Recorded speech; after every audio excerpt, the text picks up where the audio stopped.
On the morning of June 5, 1967, hundreds of modified Sherman tanks rolled toward battle across 3 different fronts. Their crews knew they were operating machines that should have been scrapped 2 decades earlier. The hulls had been manufactured in Detroit and Philadelphia during World War II. The guns had been designed in France for tanks that did not yet exist when these Shermans first saw combat. The engines had been replaced, the suspensions upgraded, the turrets modified beyond anything American engineers had ever imagined. These tanks were 23 years old. Some had crossed the Rhine with Patton's Third Army. Others had fought through Italy or the Pacific. Many had been purchased from European scrapyards for a few $100s each, smuggled through ports in crates marked as agricultural equipment, and rebuilt multiple times in workshops scattered across Israel. Their opponents that morning were operating Soviet T-54 and T-55 tanks, modern machines with sloped armor, powerful 100mm guns, infrared night vision equipment, and ammunition stabilization systems. On paper, the engagement should have been a massacre. The Sherman was a relic from a war that ended before most of these Arab tankers were born. The T-55 was the backbone of Soviet armored doctrine, exported to allies across 3 continents. Arab tankers had trained for months specifically to fight this battle. Soviet advisors had taught them hull-down positions, coordinated fire, and tactical movement. They outnumbered Israeli forces and held prepared defensive positions. What happened over the next 6 days would prove that the outcome of armored warfare depends on far more than specifications written on a page. The M4 Sherman was never supposed to survive beyond 1945. American war planners designed it as a mass production weapon, a tank that could be manufactured by the thousands in automobile factories across the Midwest. The design philosophy prioritized simplicity over sophistication, reliability over raw performance, and production numbers over individual capability. 11 different factories produced Shermans during the war. The Detroit Tank Arsenal, built specifically for tank production and managed by Chrysler, manufactured nearly 18,000 vehicles alone. Lima Locomotive Works, Pressed Steel Car Company, Baldwin Locomotive, Fisher Tank Arsenal, and others contributed to a production total that reached 49,324 units between 1942 and 1945. The Sherman had problems. Every crew who operated one knew these problems intimately. The armor was thin compared to German Tigers and Panthers, maxing out at 76mm on frontal surfaces that could be penetrated by standard German 75mm tank guns at combat ranges. The original 75mm M3 gun struggled against heavy German armor. Crews had to close to dangerously short distances or rely on flanking shots to defeat Panthers and Tigers. The gasoline-powered versions had an unfortunate tendency to catch fire when penetrated. Ammunition storage in early models lacked adequate protection. When a round penetrated the hull, the resulting fire often consumed the vehicle before the crew could escape. American tankers called them Ronsons, after the cigarette lighter whose advertising slogan promised it lit every time. British crews called them brewing up. German soldiers called them Tommy cookers. But the Sherman also had strengths that mattered in prolonged industrial conflict. The tank was mechanically reliable in ways that German designs could not match. A competent crew could replace a damaged engine in the field within hours using hand tools and a crane. Transmissions, which plagued German Panthers throughout the war, rarely failed in Shermans. Parts were standardized across all production runs. A track link from a Sherman built in Detroit would fit a Sherman built in Philadelphia. Road wheels, idler wheels, sprockets, and return rollers were interchangeable. Supply sergeants did not need to track which factory had produced which vehicle. The Sherman could be shipped across oceans in standard cargo holds. It could cross bridges that would collapse under the weight of a Tiger. It could be transported on standard gauge railroad cars throughout Europe. These logistical advantages seem mundane compared to armor thickness and gun caliber, but they determined which tanks actually reached combat and which sat in depots waiting for parts. When the war ended in August 1945, the United States found itself with thousands of surplus Shermans and no strategic use for them. The tank was officially obsolete. American designers were already producing the M26 Pershing heavy tank and planning the M46 and M47 that would replace wartime equipment. Surplus Shermans went to scrapyards, to allies under military assistance programs, to storage depots where they rusted in rows waiting for disposal. The tank seemed destined to disappear from military history, another weapon that had served its purpose and been superseded by superior designs. Instead, something unexpected happened. The Shermans scattered across the globe and stubbornly refused to die. The first major post-war test came in Korea. On June 25, 1950, North Korean forces crossed the 38th parallel with approximately 250 T-34-85 tanks. These were proven Soviet machines that had crushed the Wehrmacht on the Eastern Front, arguably the best medium tank of World War II. Their crews had trained for months in combined arms tactics. American forces in Japan had virtually no armor capable of stopping them. The occupation army was equipped for peacekeeping, not tank warfare. When North Korean armor rolled south, American infantry found their bazookas bouncing off T-34 frontal armor. Requests for tank support received the response that no tanks were available. The United States Far East Command scrambled to respond. Officers scoured bases across Japan looking for any operational armor. They found 58 M4A3E8 Shermans scattered in various states of readiness. These were late-war models, the best variant produced, featuring the improved horizontal volute spring suspension system and 76mm M1 guns that had arrived too late to see significant combat in Europe. The Army created the 8072 Temporary Tank Battalion on July 17th. Within 2 weeks, these hastily assembled crews shipped their tanks to Busan and prepared to meet North Korean armor. The battalion was later redesignated the 89th Tank Battalion on August 7th. American tankers entered combat against T-34s with significant uncertainty about outcomes. The Sherman and T-34 had never met in battle during World War II, when the Soviet Union and United States fought as allies against Germany. Now, American crews would learn whether their aging equipment could stand against Soviet designs. The results surprised many observers. Despite being designed in 1941, the Easy 8 Sherman could hold its own against tanks built 5 years later. The M1 76mm gun penetrated T-34 armor at normal combat ranges. More importantly, American forces had access to high-velocity armor-piercing ammunition that increased penetration significantly. Korean War Shermans also benefited from superior optics. American gunners could acquire targets faster and had a better chance of scoring first-round hits. The M4A3E8 featured periscope sights that gave crews better situational awareness than T-34 crews enjoyed. In tank combat, the first accurate shot often determines the outcome. A tank that identifies threats faster and hits first usually survives while its opponent burns. American tankers also benefited from superior crew coordination. The Sherman's 5-man crew, with dedicated commander, gunner, loader, driver, and bow gunner, allowed specialization that improved combat effectiveness. The T-34 operated with only 4 crew members, forcing the commander to also serve as loader. This dual responsibility degraded tactical awareness at critical moments. Between July and November 1950, Shermans reportedly destroyed 41 enemy tanks while supporting infantry operations throughout the Pusan perimeter. The tank that was supposed to be obsolete 5 years earlier was winning engagements against frontline Soviet equipment.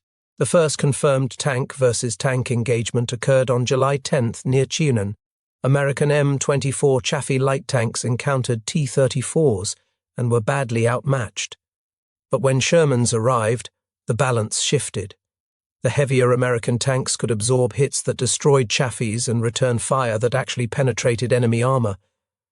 Throughout the summer and fall of 1950, Shermans provided crucial support during some of the most desperate fighting of the war. At the Pusan perimeter, where United Nations forces made their last stand before the Incheon landing, Sherman crews fought continuous engagements against North Korean armor trying to breach defensive lines. As the war stabilized into positional fighting along the 38th parallel, more Shermans arrived. By the end of 1950, 679 M4A3E8, 8 Shermans had deployed to the Korean peninsula. They served alongside M26 Pershings and M46 Pattons, providing infantry support, bunker reduction and defensive firepower throughout the war. The Korean War demonstrated something important. Obsolete equipment in the hands of well-trained crews with adequate ammunition and proper maintenance could defeat modern opponents under combat conditions. This lesson would repeat itself across multiple continents over the following decades, but Korea was merely a prelude. The true resurrection of the Sherman happened in a place few American designers had ever anticipated. In the newly formed state of Israel, mechanics and engineers performed miracles of improvisation that kept World War II armor fighting well into the jet age and the era of guided missiles. Israel acquired its first Sherman through improvisation that bordered on theft. In May 1948, as British forces withdrew from Palestine, a single M4A2 ended up in the hands of the Haganah, the Jewish paramilitary organization that would become the Israel Defense Forces. British soldiers, supposedly destined the tank for destruction, instead handed it over to Jewish fighters. The tank arrived without its main armament. Resourceful mechanics needed a gun. They mounted a 75mm M3 gun salvaged from another vehicle and named the tank Mir. It fought in the 1948 War of Independence, alongside other improvised vehicles that Israeli workshops armed with whatever weapons they could find, including Krupp field guns purchased from Switzerland. Over the following years, Israeli agents scoured scrapyards across Europe looking for salvageable Shermans. They found more than 30 early production models in Italian junkyards, remnants of the North African campaign.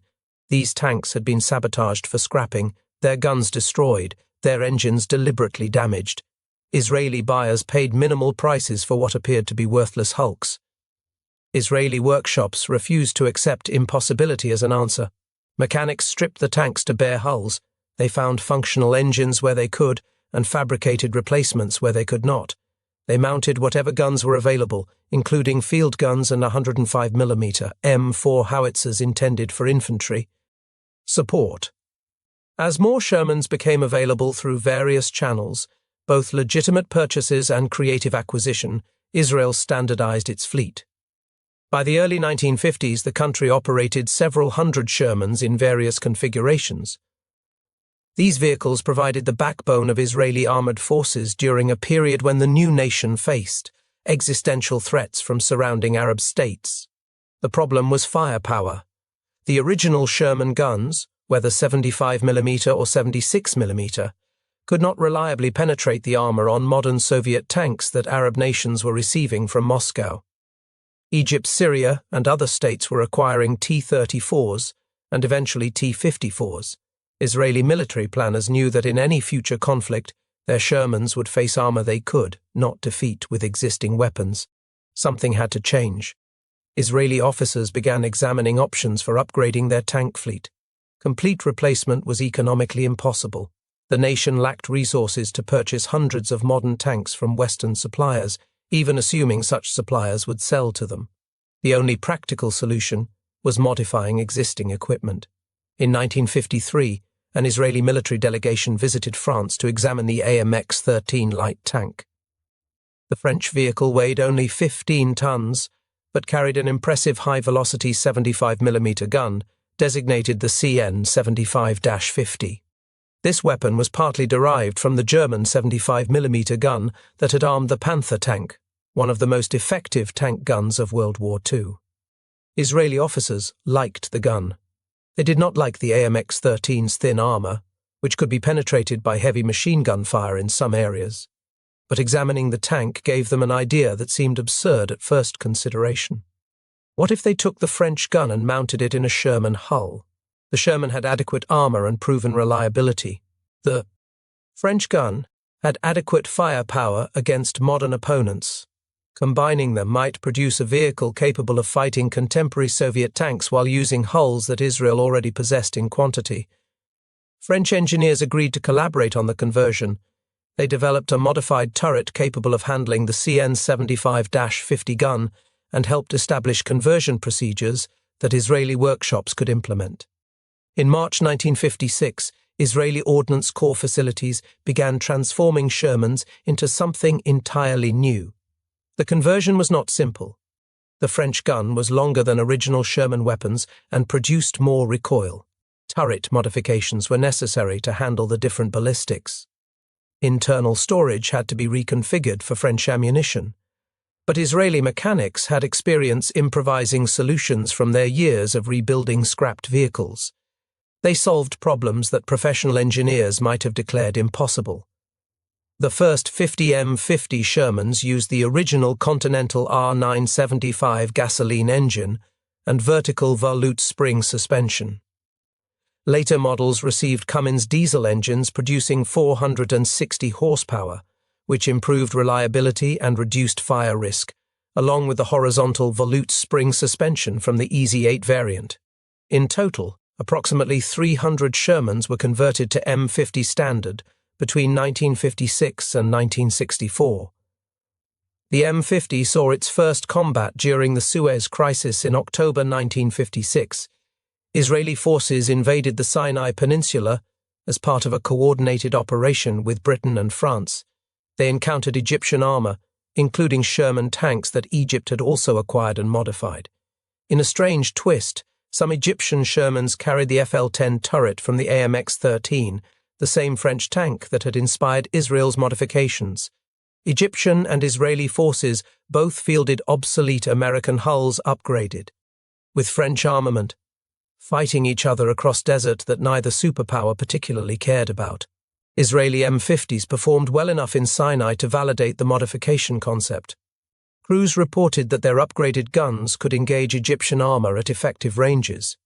The vehicles proved reliable under desert conditions that stressed engines and suspensions, but military planners already knew they needed more firepower for the next conflict. Soviet allies were providing Egypt and Syria with T-54 and T-55 tanks. These vehicles mounted 100mm guns in well-sloped turrets on hulls that incorporated lessons from wartime T-34 production. The M50's 75mm gun could damage these tanks, but required favorable angles and close ranges. Against the newer Soviet armor, Israeli tankers would need every advantage they could find.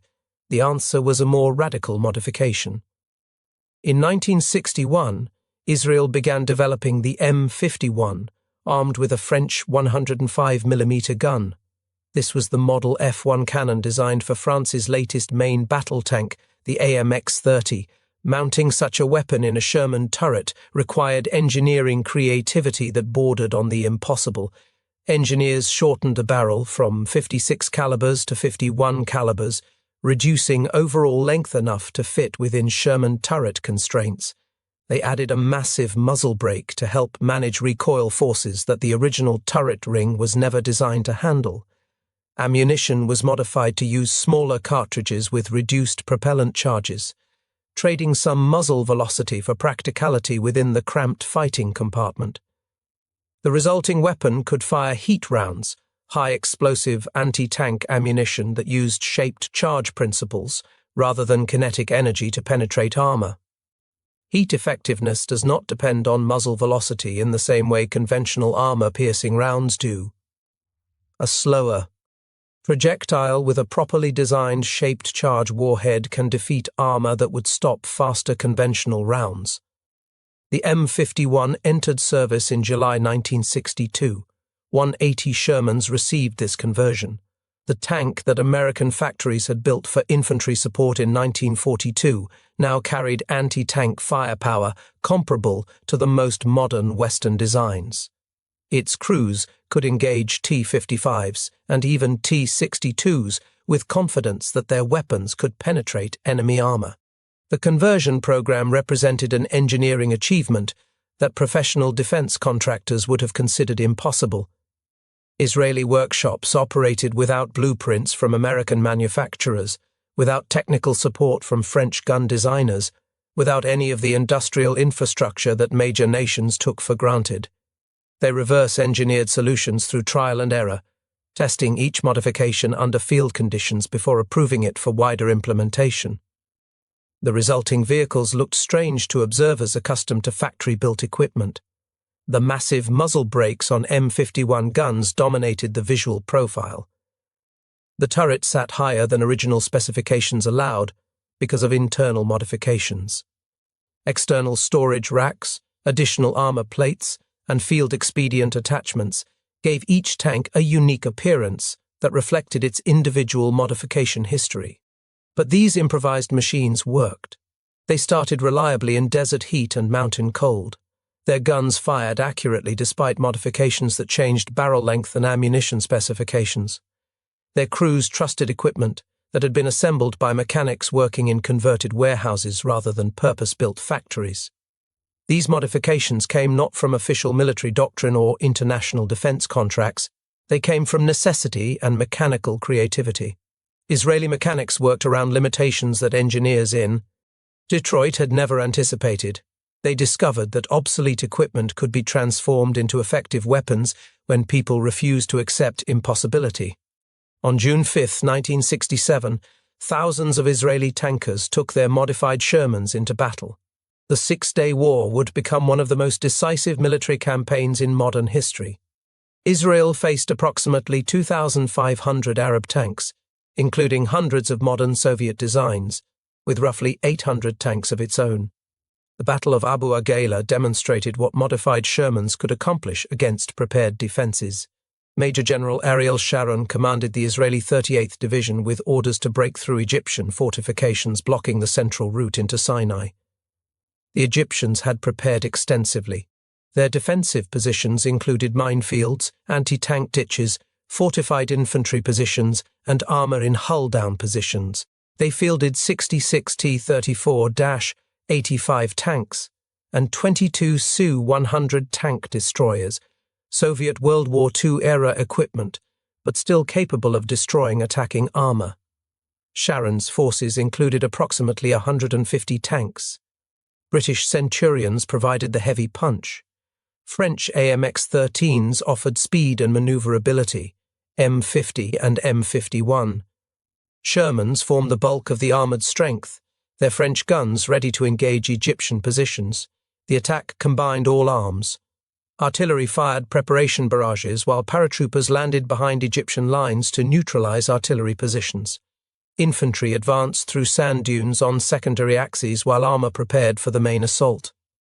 Israeli Super Shermans attacked Egyptian armour from multiple directions. Their French guns proved capable of penetrating Soviet-era armour at combat ranges. Tank crews who had trained extensively on their modified vehicles knew exactly what their weapons could accomplish and adjusted tactics accordingly. After 3 hours of fighting on June 6th, Egyptian tank and anti-tank units were destroyed. Israeli forces controlled the road junction at Abu Aghala, and the route into central Sinai lay open. Throughout the Six-Day War, modified Shermans fought on all 3 fronts. On the Golan Heights, they engaged Syrian T-34s and T-54s dug into defensive positions. In the West Bank, they supported infantry clearing Jordanian forces from Jerusalem and surrounding territory. Across the Sinai, they pursued retreating Egyptian columns toward the Suez Canal. The M51's 105mm gun using heat ammunition proved capable of penetrating armor on tanks that outweighed and outclassed the Sherman hull by every conventional measure. Israeli crews reported successful engagements against T-54 and T-55 tanks at ranges where their opponents should have held decisive advantages. According to accounts from Israeli tank crews, one notable engagement occurred on the night of June 5 near Jenin. A column of M50s and M51s encountered Jordanian armor in the darkness. Israeli crews used turret-mounted spotlights, a field modification for night operations, to illuminate enemy positions. The Jordanians operated M47 pattern tanks, American vehicles far more modern than the Shermans facing them. Their 90mm guns could destroy Israeli tanks at ranges where Sherman guns struggled to penetrate pattern armor. In the close-range engagements that followed, Israeli crews benefited from extensive training for exactly this kind of night combat. They knew their vehicles, understood their weapons, and reacted faster than opponents caught by surprise. Multiple Jordanian patterns were destroyed in these engagements, though Israeli Sherman units also suffered significant losses in the fierce fighting around Jenin and the West Bank.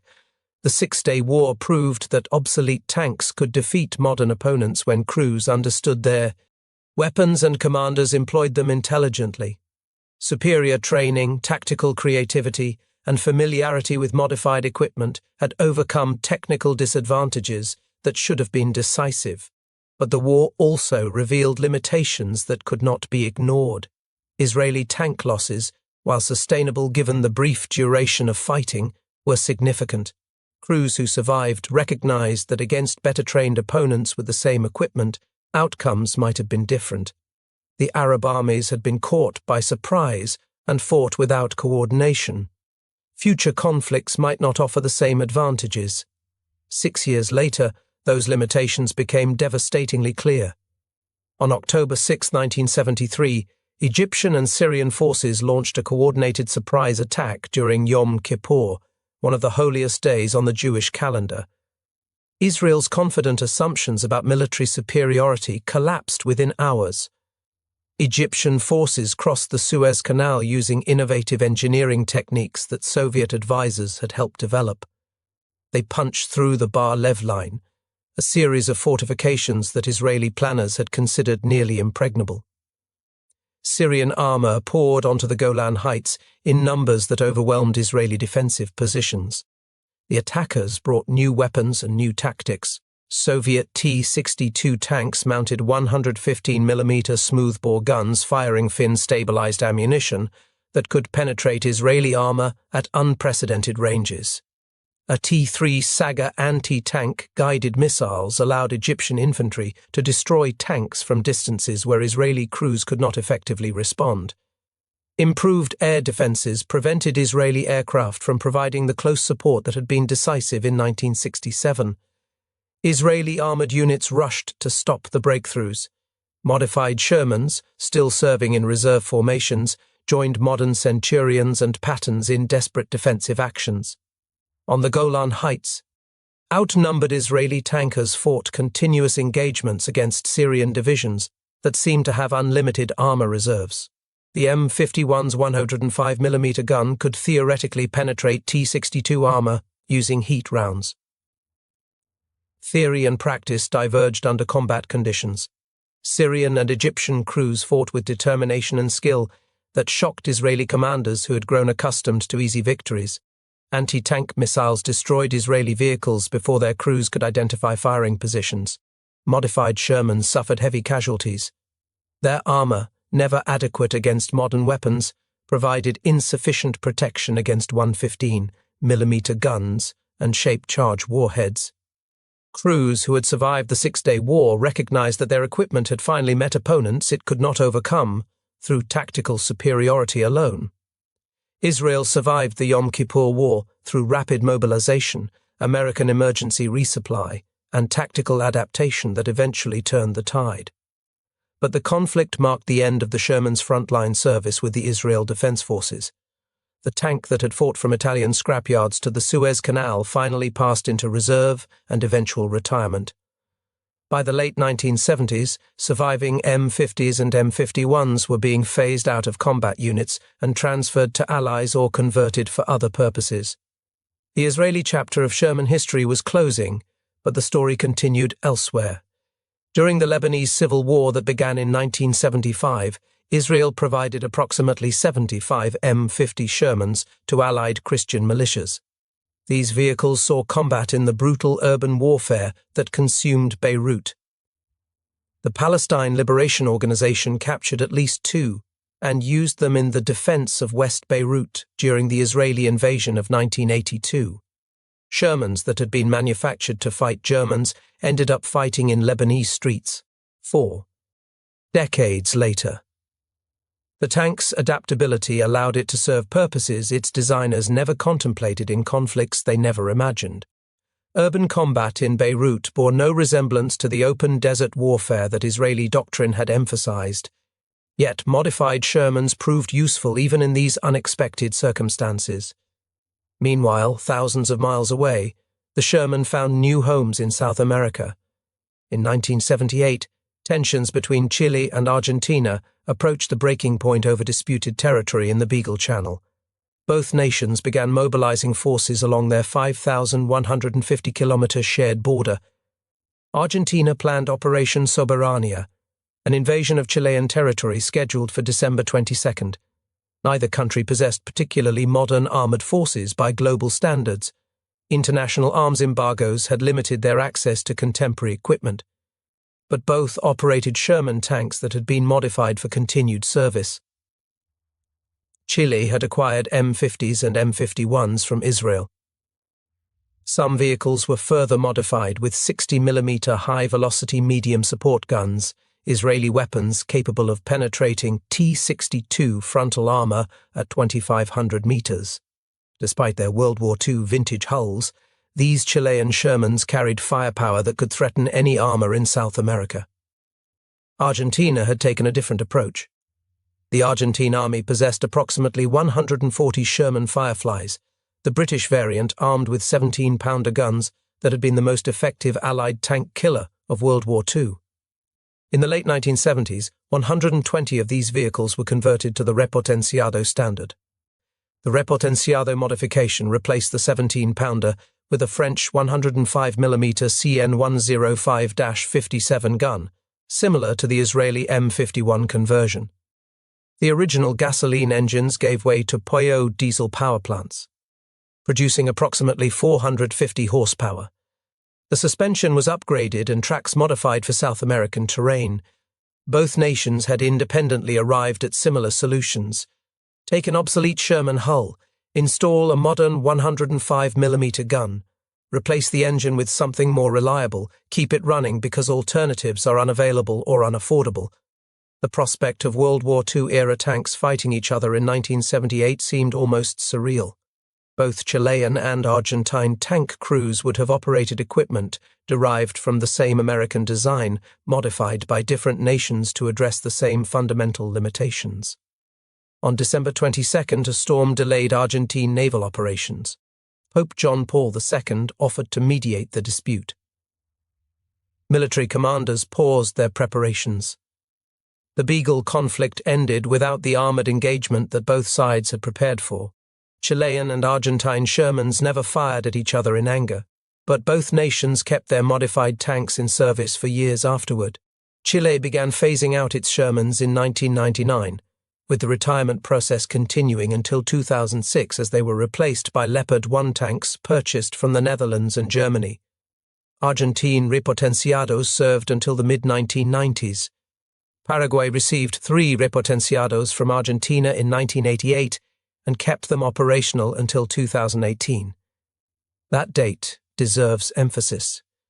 2018, a tank designed in 1941, built for a war that ended in 1945, remained in active military service 73 years after its intended operational lifetime. These Paraguayan Shermans served with the Presidential Escort Regiment, one of the oldest continuously active military units in South America. They participated in parades, training exercises, and ceremonial duties until their final retirement. When the last one left service, military historians around the world noted the passing of an era. The Sherman tank, which had been manufactured by the tens of thousands to fight Nazi Germany, had finally completed its operational career in a landlocked South American nation that had never been involved in World War II. The Sherman's longevity reflects something important about military equipment that procurement officers and defense analysts often overlook. The most successful weapons are not necessarily the most advanced. They are the ones that can be maintained, modified, and operated by ordinary people under difficult conditions. During World War II, American factories prioritized standardization and reliability. Every Sherman used the same track links, the same road wheels, the same basic components regardless of which factory produced them. A mechanic who learned to maintain one Sherman could maintain any Sherman anywhere in the world. Parts could be cannibalized from damaged vehicles to repair others. Supply chains did not need to track which subcontractor had produced which component. A replacement transmission from one manufacturer would fit a tank built by another manufacturer 3,000 miles away. These features seemed mundane compared to German engineering sophistication. The Tiger tank had thicker armor and a more powerful gun. The Panther combined revolutionary sloped armor with an excellent 75mm high-velocity cannon. Both outclassed the Sherman in direct armor-on-armor combat by significant margins. But Germany produced approximately 1,300 Tiger I tanks and 6,000 Panthers. The United States produced nearly 50,000 Shermans. When a Tiger broke down, replacing the transmission required specialized equipment, trained mechanics, and parts that might not exist in forward depots. When a Sherman broke down, crews could often fix it themselves with hand tools and determination. After the war, these same characteristics made the Sherman attractive to nations with limited industrial capacity. You did not need sophisticated facilities to maintain a Sherman. You did not need extensive training programs to operate one. You did not need contracts with defense contractors who might refuse to supply spare parts. You could purchase Shermans cheaply from nations that no longer wanted them. You could modify them using whatever weapons and components were available. You could keep them running indefinitely as long as someone understood basic mechanical principles. Israeli mechanics demonstrated what determined people could accomplish with equipment that official sources had written off as worthless. They did not have access to American supply chains or factory support from Chrysler or General Motors. They improvised solutions using whatever they could acquire from whatever source would sell to them.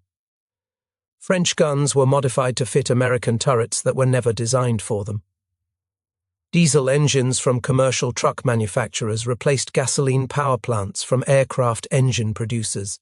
Suspension systems were upgraded using components designed for later tank models. The Sherman became a platform for adaptation rather than a fixed design with unchangeable specifications. The Indo-Pakistani War of 1965 provided another demonstration of Sherman adaptability and the importance of factors beyond equipment specifications. Both India and Pakistan operated modified Shermans alongside more modern equipment. The tanks that had helped win World War II were now fighting over territorial disputes on the Indian subcontinent.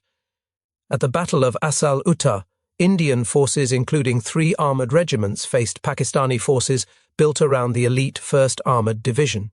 The Indians fielded approximately 42 M4 Shermans, 42 AMX-13 light tanks, and 42 British Centurions. The Pakistanis brought approximately 170 M47 and M40. 8 Patton tanks, along with supporting Shermans and Chaffees, totaling over 250 armoured vehicles. The Patton's 90mm gun could destroy Shermans at ranges where the older tanks had no effective response. Pakistani armour held advantages in firepower, protection, and mobility. Military analysts would have predicted decisive Pakistani victory. Indian commanders set a trap instead. They flooded sugarcane fields by breaching canal infrastructure, creating swampy ground that would impede armoured movement. They positioned their tanks in camouflaged defensive positions arranged in a horseshoe formation. They waited for Pakistani forces to advance into killing ground, where terrain would neutralize mobility advantages. On September 10, 1965, Pakistani Pattons advanced toward Indian positions through terrain that their commanders believed passable. The swampy ground slowed their movement. Tanks became mired in mud that trapped their tracks. The formation lost cohesion as some vehicles pushed forward while others struggled with difficult terrain. Indian gunners opened fire from concealed positions at ranges as close as 500 meters. At those distances, even older guns could penetrate Patton armor from flanking angles. The camouflaged positions made it difficult for Pakistani crews to identify threats and return effective fire. The engagement destroyed approximately 97 Pakistani tanks, mostly Pattons along with some Shermans and Chaffees that Pakistani forces also operated. Indian losses were minimal by comparison. The battle site became known as Patton Nagar, Patton City in Hindi, a monument to the destruction of tanks that should have won decisively against their opponents. Company Quartermaster Havildar Abdul Hamid earned India's highest military decoration for destroying 7 Pakistani tanks using a recoilless rifle mounted on a jeep. He died during the engagement, but delayed the Pakistani advance long enough for armoured reinforcements to arrive. The lesson of Asal Uttar was not that Shermans were superior to Pattons. They clearly were not by any technical measure. The lesson was that terrain, tactics, training, and leadership matter more than equipment specifications. A well-led unit with inferior equipment in prepared defensive positions can defeat a poorly led unit with superior equipment, advancing through unfavorable ground. This principle appears throughout the Sherman's post-war history. In Korea, American EZ-8s succeeded against T-34s, partly through better ammunition and optics, but also through crew training that emphasized accurate gunnery under stress. In Israel, modified Shermans defeated modern opponents through superior tactics, intimate familiarity with modified equipment, and commanders who understood how to exploit temporary advantages. The tank itself was never exceptional by any conventional measure. American designers deliberately avoided exceptional. They wanted adequate armor, adequate firepower, exceptional reliability, and production capacity limited only by available raw materials and factory floor space. Those priorities produced a weapon that any competent crew could operate and any competent mechanic could maintain. The Sherman succeeded by being ordinary in ways that mattered and adaptable in ways that exceeded every expectation. Consider what Israeli mechanics accomplished with essentially no official support from original manufacturers. Neither Chrysler nor any other American company had involvement in converting Shermans to M50s or M51s. No American engineer designed the mounting systems for French guns in American turrets. Israeli Ordnance Corps personnel figured it out themselves through trial and error and mechanical intuition. They discovered solutions that Detroit never contemplated. They shortened cannon barrels that French designers had built to specific length requirements. They modified turret rings that American engineers had designed for completely different weapons. They replaced entire powertrains with equipment from different nations using different engineering standards. The Sherman became a framework for innovation, rather than a finished product with fixed specifications. Its basic soundness, the quality of its steel, the reliability of its components, the accessibility of its mechanical systems, allowed modifications that should have been impossible. In each case, Shermans provided capabilities that matched available resources and plausible threats. The tank's fundamental soundness, its reliability, its mechanical accessibility, allowed nations to maintain armored forces that would otherwise have been impossible. This distribution also created strange ironies. Shermans that fought alongside each other in World War II later fought against each other in subsequent conflicts. American tanks ended up on both sides of the Indo-Pakistani wars. Vehicles manufactured in Detroit to defeat Germany provided armor for Arab armies seeking to destroy Israel. The same production lines that built tanks for Allied victory created weapons that would threaten Allied interests decades later. These ironies reflect the nature of surplus military equipment. Weapons designed for one war rarely disappear when that war ends. They scatter, find new owners, undergo modifications, and appear in conflicts that their designers never imagined. The Sherman's success in World War II guaranteed its continued presence in subsequent decades. Other tanks from the same era did not achieve comparable longevity. German Tigers and Panthers were too complex and too difficult to maintain. Soviet T-34s served longer, but in more limited geographic distribution. British tanks like the Cromwell and Churchill faded from service within years of the war's end. Only the Sherman achieved truly global post-war distribution and multi-decade service life. The reasons trace back to those original design. Decisions in 1941. Prioritize production capacity. Standardize components. Accept adequate performance. Build something that ordinary mechanics can maintain under field conditions. These choices seemed conservative, perhaps even unimaginative, compared to German engineering ambition or Soviet design innovation. But they produced a weapon system that outlasted its contemporaries by generations. The Sherman was still fighting when tanks that defeated it in individual engagements had long since vanished from military inventories. The Sherman's final military operators have now retired their vehicles. The tank that fought from North Africa to the Philippines during World War II, from Korea to the Sinai during the Cold War, and from the Beagle Channel to the Golan Heights, across 7 decades of post-war conflict, has finally left active service. Museums now preserve what battlefields once consumed. You can find Shermans in collections across the world, including modified Israeli variants that document the remarkable engineering accomplishments of mechanics working without factory support or official documentation. These preserved vehicles tell stories that production statistics and specification sheets cannot capture.